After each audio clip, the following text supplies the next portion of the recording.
Alright, so in the previous video I was doing a structure drawing for this page. Now here I'm kind of detailing in on this headshot here that I'm drawing of Casia Minor.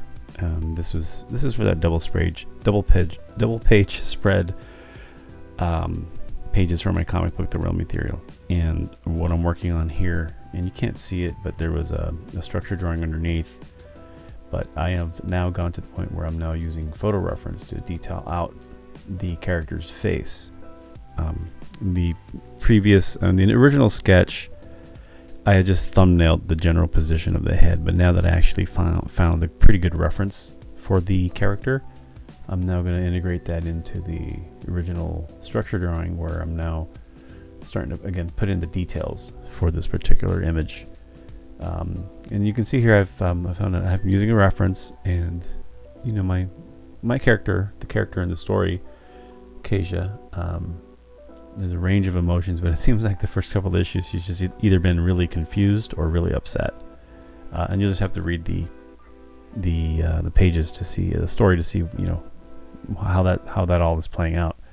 But here I'm using photo reference because I initially tried to draw this because I thought I could just draw her with anger, and when I draw characters, usually there's whenever it comes to emotion, it really depends on like how true to life that emotion needs to look. And I thought I had it nailed down. I don't no longer have that, but I erased it and I decided to find myself a good reference. So in this case, you can see the photo that I have here. I found it online, and I flipped it because in my image, in the comic book, I should say, on the page, I have to turn the face so that turn the head so that it's looking in the direction of the action here. So here I'm at this point, after I've made a few couple landmarks, again with the structure drawing, I'm now just going into straight up using the photo reference to create the drawing on the page. And as I'm looking here, I'm thinking, let's see, proportions. I'm working on this, and I know the jaw portion looks really big for some reason, the lower portion, and I'm gonna have to tweak that, I think, as I continue to draw this here. But all part of the process when you're first working from a photo, because the photo is used again as a reference. And I always feel like when I initially start out that when I'm doing a reference, I want to copy it as close as possible before I start to move things around or start to adjust things, certain features, depending on just what I see that's coming out.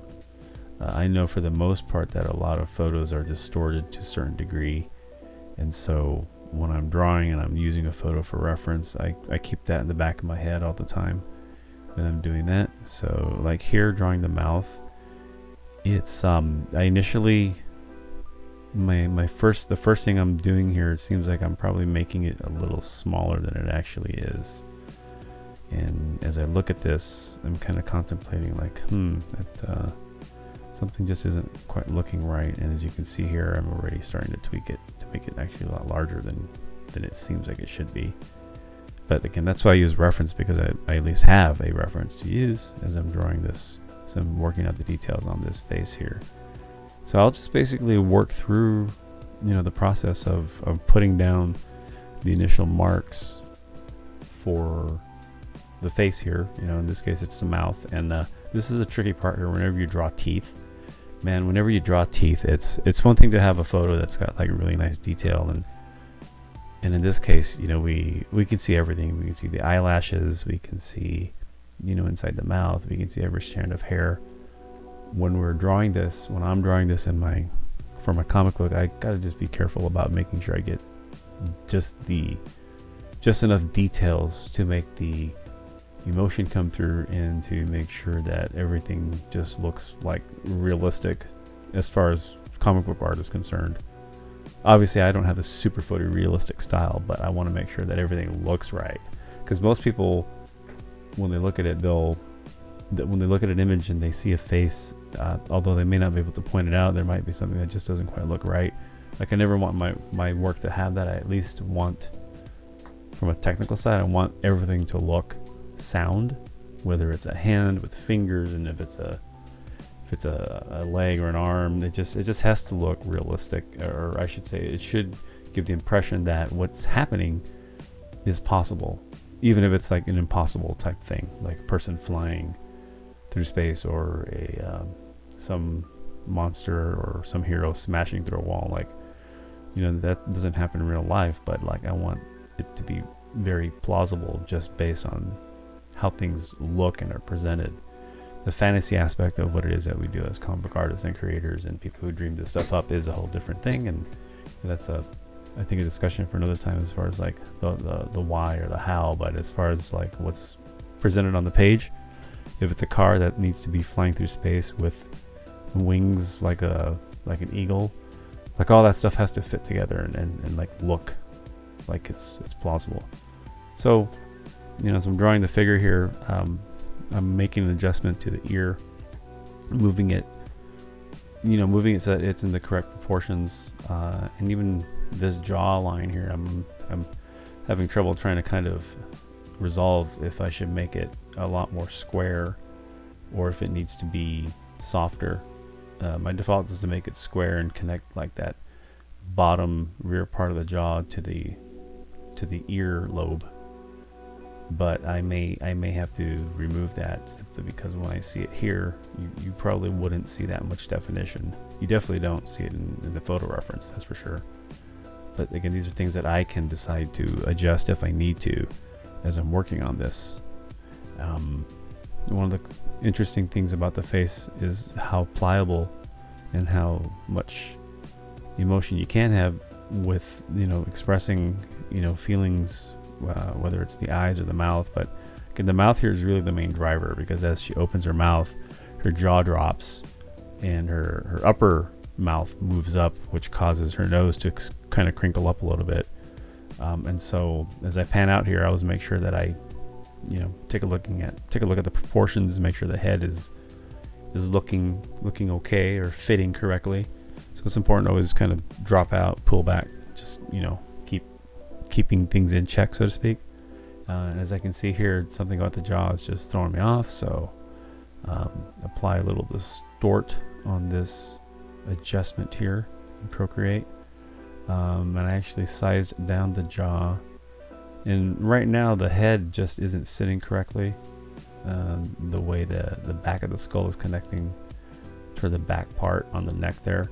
So I'm gonna make an adjustment here, as you can see, and most of that part anyway is gonna be covered by her hair. So, but I still want to at least make sure structurally, you know, continuing off of the structure drawing, that when I get into the little bit more tighter penciling here, that I have good footing here for when I set the foundation for when I start to put all the details over that, such as the hair, and even parts of her costume. So as you can see, I just kind of jump around. I was working on that ear, now I'm working on the mouth, and the reason for that is because once I start getting to pencil in all of these details beyond the structure drawing, I'm moving around the face, touching the eyes, working on the nose, going to the ear, going to the mouth, going back to the ear, going to the jawline, you know, adjusting parts of the back of her head, that skull area, and just trying to work it all as much as possible simultaneously. So that's how I do it. That way I keep all parts of the drawing kind of flowing together. Here I'm adjusting the jaw, because I still need to use the reference as a reference, but at the same time I'm kind of applying my own aesthetics to the character. And then as if you take a look at this here, you know, pinching in, there's a little bit of some tension in the face, that stretch, you know, see that part of the cheek that connects up toward the nostril, toward the outside of the nose. And this part here, let's see, I'm gonna make an adjustment, move it up just a skosh, as I've heard that term used before, just as a nudge. Procreate, I really love how simple how clean the interface is. And it's fairly intuitive. I've drawn in Photoshop before. I paint in Photoshop a lot, and while Photoshop definitely has its uses, it's still one of the. In fact, it's probably still the #1 application I use day in and day out. There's a lot to be said for the UI, for the user interface, and the user experience while working in Procreate. I mean, look how clean it is. You don't have panels or palettes, docked all around the screen. The way Procreate has designed this application is just, I think it's just amazing. Everything just flows when I'm working in the program. Speaking of flow, again, taking a look at the head, the proportion of the head, making an adjustment to the face. It just, that's why it's important to pull back, zoom in, apply. I need to make the head slightly rotated forward here. And that's looking better. Let's pinch in here. Let's see. Make some adjustment here. The nostril, I need to kind of fix that. And the interesting thing is I don't really have a set model for the character here, Kasia Minor. And I typically will just find the right photo reference for whatever it is I need to have her posing in, whether she's smiling or looking puzzled or looking afraid, or in this case it looks like she's pretty upset and she's yelling or screaming something out. I just find the right reference, and then I kind of work with like a general design aesthetic that I have for her. For me, most of that kind of tends to be in the shape of the nose. And so like I have a particular, throughout the series that I've drawn, I've used different styles. So if you go to the first issue of the series, I definitely had a very different inking style. And then as you get into the second issue, and then somewhere around the middle of the second issue, my inking style changes. And my rendering, essentially inking, the way I render the ink has changed. So when you go back and you look at the character, there's kind of been different visual, the way I've drawn her visually. But I think certainly in the third issue, which this is my fourth issue of the Realm Ethereal comic book series, which is my online comic book, which you can read at my website, reneariola.com. Or if you can't remember that, go to realm-ethereal.com. You can pretty much see the evolution of the comic. It's free to read online, but I do collect these in print, comic book printed editions. That being said, this is the fourth issue. I think I have a much more clear vision of her facially, of what she should look like. I guess ideally I would have, and there's a lot of models out there, and I would never hire one directly like in person, but there's definitely like tons of resources out there to find like a consistent model. And it's probably what I should do, is find a reference pack and kind of base it off of one particular model, so that way from pose to pose, whether it's physically the body or the head, the expressions are the same, or at least close enough. And I get my reference packs typically either from artstation.com or cubebrush.co, I think is what that is. I can put links in the description for that. But yeah, I use a model, and I'm getting closer to picking one that I will probably stick with. Facially though, it is kind of hard to find a pack that has exactly what I need, which is sometimes why I just kind of Google, upset woman, or angry woman, 3/4 view, looking up, looking down. So in this case, like I definitely, here I'm referencing an already drawn panel from one of the episodes or one of the pages, and this is what the character actually looks like.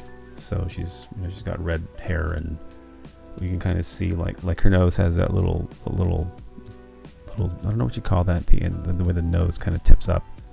So that's something I draw, and then of course the sideburns here on the hair. And it's helpful. I find that I use a blend of, again, photo references to help piece together the different elements of what I need for the face, and especially for expression, and for the angle as well. certain angles I can draw right off the top of my head. This angle here is similar to the one we're looking at here to the left of me, which is on the screen here on my iPad. The previous panel I've drawn of the character Keisha. So it's easier to now, the more I've drawn the character, to go back over several issues worth or several pages worth and get more of a, I guess, a concrete image. But I will still use a blend of what I've drawn before, plus using any new reference that I need. And the truth be told, there's a lot of images or a lot of drawings in my book where I've used photos from online. I've photographed like my own arm or my own hand for a lot of the poses, especially for hands. I think hands are, I think I mentioned this before, but the hands are some of the more expressive body parts, especially when it comes to comic books. From a hand, waving in the air, to a fist pump, to fingers pointing, to fingers being posed in these different positions. I love drawing hands. A lot of beginning artists will say they hate drawing hands and they hate drawing feet. I love drawing those. Getting back to this here, hair for me, again, I think of hair in terms of like masses and just trying to not focus on drawing every single strand of hair, but rather just trying to indicate areas where there's thicker brush strokes. What will eventually be thicker brush strokes to show form. I'm not inking quite yet, but I'm penciling and just trying to figure out how I'm going to lay those patterns of light and dark. For the most part, with pencil, it's just a matter of really using the pencil. If I was using traditional pencil on paper, a real pencil on paper, I would be using a lot of the side of the pencil to indicate where I'm going to put my shadows. Right now I'm just kind of trying to get the basic flow of the hair as I pencil this portion, as we go beyond the structure drawing and go into a little more definition, trying to get a little more clear in where I'm eventually going to have the hair flow and where I'm ultimately going to add some of the shadows for the hair. I'm working with normally I do use photo reference. Hair is a little bit trickier, but I think with hair I have a little more leeway, especially in this instance with this character's hair, since it tends to be a lot more than, it's more hair than what you would probably find in the real world, that's for sure. Because at times I've drawn her hair to where it seems like it's 7 or 8 feet long, and for her that's in this story, for her this is exactly what I need. I need it to be more dreamlike, a little more ethereal. And the big hair is just it's just fun to draw, to be quite honest. So here, I'm just going to work through and figure out where I want the hair to be flowing, where I want it to point to, and also like as far as the overall composition, like where do I not want the hair to be flowing toward or away from. Because I also have to keep in mind, like, I need to letter this, and I need to figure out, okay, I need to leave some dead space within the layout here to make sure that I've got enough room for lettering and all that cool stuff. So one of the benefits of me doing this series is I do everything 100% myself. So I'm penciling, and after this I'll be inking, and then after that I'll be coloring it, and then I'll be lettering it as well. So I guess I'm fortunate in that I'm able to do all those things, which gives me plenty of control to make those adjustments on the fly as I'm working on all of this, on all of the elements that go into a comic book. So the hair, again, it's pretty fun to draw. And one of the things that I do miss about traditional inking is the feel and the flow of an actual inking of an ink brush. I guess it's a brush that I use, which is technically a watercolor brush. I typically use a Winsor & Newton Series 7 Sable watercolor brush for doing my inking, short-handled. By the way, if you ever buy a brush to ink, if you wonder if you should get a short handle or a long handle, if it's a long handle brush, it's more than likely meant for oil painting. or maybe acrylic painting as well. Long-handled brushes are made for artists to be working on larger pieces, meaning you're going to be standing up usually on an easel using your whole arm and parts of your shoulder and in essence your body to help paint, because you're going to create a distance between the brush handle. Usually you don't usually hold a long handle brush like you would, like I'm holding it now, like I'm holding this pencil right now. It's meant to be held toward the tip or the end of the brush handle, so that if you're, let's say, working on a large canvas and you need to look over at whatever you're looking at, or even standing away because you are working on a much larger piece, then you want that long handled brush to be able to step away like a good 3 feet maybe, or maybe 3.5 feet away, maybe even 4 feet away from your painting. So if you put a brush at the end of your arm, I'm about 6 feet tall. I've never measured my arm length, but my arm length is from shoulder to arm, shoulder to hand is, oh geez, I don't know. It's not quite a yard, I don't think, but I'd have to measure that. But by having the brush at the end of my arm, then I probably get about 4 feet, maybe 3.5 feet, maybe more than that. I don't know. I'm terrible at gauging this. I'd have to get a yardstick and measure it. But that long handle brush is not meant to be doing anything up close like what I'm doing here. You want a short handle brush to do your inking. But one of the things I was going to say is that I missed the flow of how an ink brush allows you to have such a dynamic flow from going from thick to thin and using the the side of the brush to lay down more ink. So if you're going to be doing inking with a traditional brush, that's one of the things I miss. But when I'm working on the iPad here, I don't miss the cleanup of a brush, and certainly the dipping into an ink pot or an inkwell, I should say, an inkwell to reload. Same thing with a pencil. I never have to sharpen my digital pencil. I do toggle or slide the controls that you see here on my iPad here on the Procreate to increase the width from narrower to heavier, and so the tools here are pretty cool to work with. So this is why generally I'm pretty much all digital these days, unless I do a commission. I did a really cool Magic New Mutants Magic character. How do I say this? She's actually Magic from the New Mutants is who it was. I did an original ink drawing commission, and that was cool to use brush again. But I work digitally mostly because it's just faster. Penciling is faster, not to mention the amount of adjustments that I can make to a layout. And I've talked about this before, like the ability to, even if it's pencil, like it's all pixels as far as I'm concerned, but with pencil working digitally, there is a nice thing about being able to just change a drawing just simply by moving the arm. If I find that I need to move the arm up, or if I need to, like if I'm drawing hair, if I need to extend it, I can just grab that thing, select the portion of the hair, and just literally warp it or distort it or stretch it right. So penciling for me, in this case, what I'm doing here, getting more of these details, and I've got to make sure I get her neck, make sure I get that neck and trapezius and shoulder all looking coherent for what I'm doing here. Should probably pay attention to what I'm doing here.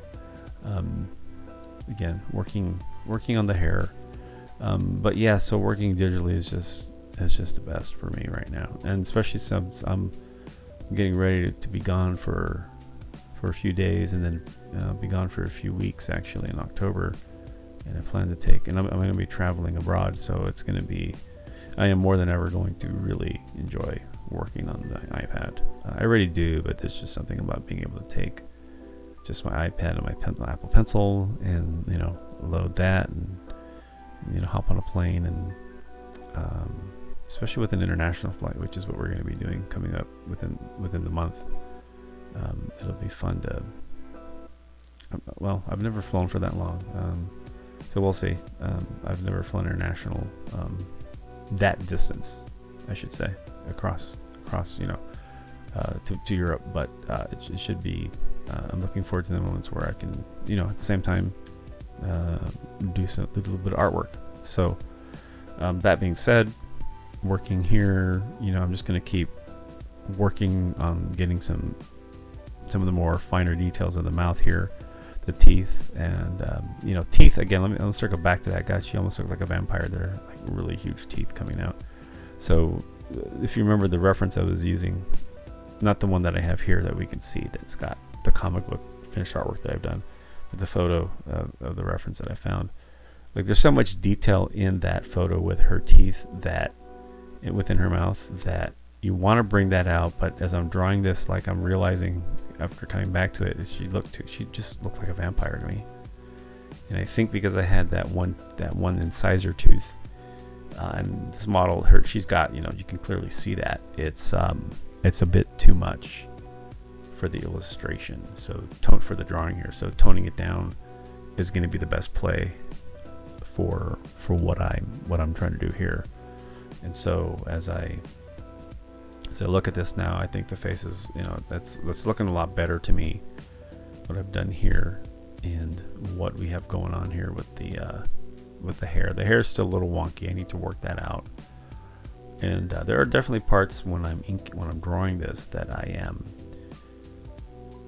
trying to figure out as much as possible during the drawing what's going on. But there is, again, when I'm inking, that really becomes a different phase, because here I can scribble things around. I can loosely create indications again of light and dark, of shape and composition. All of those things are still important from stage to stage. It's just that there are different levels of involvement as far as between the rough sketch and the thumbnail, tighter drawings. So let me shift back to the model here and see. Just kind of pause for a moment here, get back to my original reference, because I think what we're gonna do, I'm certainly not referencing her hair, although I probably could have, but let's see. Should I go ahead and start in on the body at this point? Wondering if I've got enough information to continue working on through her physique. So I think what I'm going to do is, let's see. Yeah, I think it's time to put up what I call like kind of like an onion skin here, where I create a layer over that initial layer you saw me drawing.